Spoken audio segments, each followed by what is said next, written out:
মোক্ষদা একাদশী ব্রত মাহাত্ম্য। যুধিষ্ঠির বললেন, হে বিষ্ণু, আপনাকে আমি বন্দনা করি। আপনি ত্রিলোকের সুখদায়ক, বিশ্বেশ্বর, বিশ্বপালক ও পুরুষোত্তম। আমার একটি সংশয় আছে। অগ্রহায়ণ মাসের শুক্লপক্ষের যে একাদশী, তার নাম কি, বিধিই বা কি, ও কোন দেবতা এই একাদশীতে পূজিত হন তা আমায় বলুন।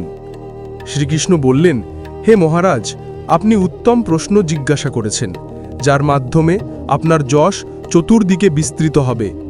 এখন এই একাদশীর কথা আমি বর্ণনা করছি, যা শোনা মাত্রই বাজপেয় যজ্ঞের ফল লাভ হয়। অগ্রহায়ণ মাসের শুক্লপক্ষের এই একাদশী মোক্ষদা নামে পরিচিত। সর্বপাপনাশিনী ও ব্রতমধ্যে সর্বশ্রেষ্ঠা এই একাদশীর দেবতা শ্রী দামোদর। তুলসী মঞ্জরি, ধূপ, দীপ ইত্যাদি উপচারে শাস্ত্রবিধি অনুসারে শ্রী দামোদরের পূজা করতে হবে। পূর্ব বর্ণিত বিধি অনুসারে দশমী ও একাদশী পালন করতে হবে। এই উপবাস দিনে স্তবস্তুতি, নৃত্যগীত আদিসহ রাত্রি জাগরণ করা কর্তব্য। হে মহারাজ, প্রসঙ্গক্রমে একটি অলৌকিক কাহিনী আমি বলছি। মনোযোগ দিয়ে এই ইতিহাস শ্রবণ মাত্রই সর্বপাপ ক্ষয় হয়। যে পিতৃপুরুষেরা নিজ নিজ পাপে অধোগতি প্রাপ্ত হয়েছে, এই ব্রত পালনের পুণ্যফল বিন্দুমাত্র তাদেরকে দান করলে তারাও মুক্তিলাভের যোগ্য হন। কোনো এক সময় মনোরম চম্পক নগরে বৈখানস নামে এক রাজা ছিলেন। তিনি ছিলেন সমস্ত বৈষ্ণব সদ্গুণে বিভূষিত। প্রজাদের তিনি পুত্রের মতো পালন করতেন। তার রাজ্যে বহু বেদজ্ঞ ব্রাহ্মণ বাস করতেন। রাজ্যের সকলেই ছিল বেশ সমৃদ্ধশালী। একবার রাজা স্বপ্নে দেখলেন যে তার পিতা নরকে পতিত হয়েছেন।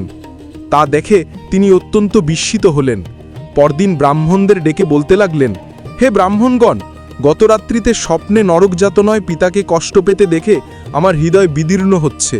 তিনি আমাকে লক্ষ্য করে বলতে লাগলেন, হে পুত্র, তুমি আমাকে নরক সমুদ্র থেকে উদ্ধার করো।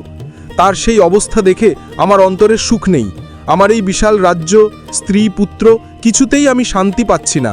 কি করি, কোথায় যাই, কিছুই বুঝে উঠতে পারছি না। আমার পূর্বপুরুষেরা মুক্তি লাভ করতে পারেন এমন কোনো পুণ্যব্রত, তপস্যা ও যোগের কথা আমাকে উপদেশ করুন। আমি তা অনুষ্ঠান করব। আমার মতো পুত্র বর্তমান থাকা সত্ত্বেও যদি পিতামাতা, পূর্বপুরুষেরা যদি নরক যন্ত্রণা ভোগ করতে থাকেন, তবে সে পুত্রের কি প্রয়োজন? ব্রাহ্মণগণ বললেন, হে মহারাজ, আপনার রাজ্যের কাছেই মহর্ষি পর্বতমুনির আশ্রম রয়েছে। তিনি ত্রিকালজ্ঞ। তার কাছে আপনার মুক্তির উপায় জানতে পারবেন। ব্রাহ্মণদের উপদেশ শ্রবণ করে মহাত্মা বৈখানস তাদের সঙ্গে নিয়ে সেই পর্বতমুনির আশ্রমে গমন করলেন। তারা দূর থেকে ঋষিবরকে সাষ্টাঙ্গ প্রণাম করে তার কাছে গেলেন। মুনিবর রাজার কুশল বার্তা জিজ্ঞাসা করলেন। রাজা বললেন, হে প্রভু, আপনার কৃপায় আমার সবই কুশল। তবে আমি একদিন স্বপ্নযোগে পিতার নরক যন্ত্রণা ও কাতর আর্তনাদ শুনে অত্যন্ত দুঃখিত হয়ে চিন্তাগ্রস্ত হয়ে পড়েছি। হে ঋষিবর, কোন পুণ্যের ফলে তিনি সেই দুর্দশা থেকে মুক্তি পাবেন তার উপায় জানতেই আপনার শরণাগত হয়েছি। রাজার কথা শুনে পর্বতমুনি কিছুক্ষণ ধ্যানস্থ হয়ে বললেন, হে মহারাজ, পূর্বজন্মে তোমার পিতা অত্যন্ত কামাচারী হওয়ায় তার এরকম অধোগতি লাভ হয়েছে। এখন এই পাপ থেকে মুক্তির উপায় বর্ণনা করছি। অগ্রহায়ণ মাসের শুক্লপক্ষের মোক্ষদা একাদশী পালন করে সেই পুণ্যফল পিতাকে প্রদান করো। সেই পুণ্য প্রভাবে তোমার পিতার মুক্তি লাভ হবে। মুনির কথা শোনার পর রাজা নিজ গৃহে ফিরে এলেন।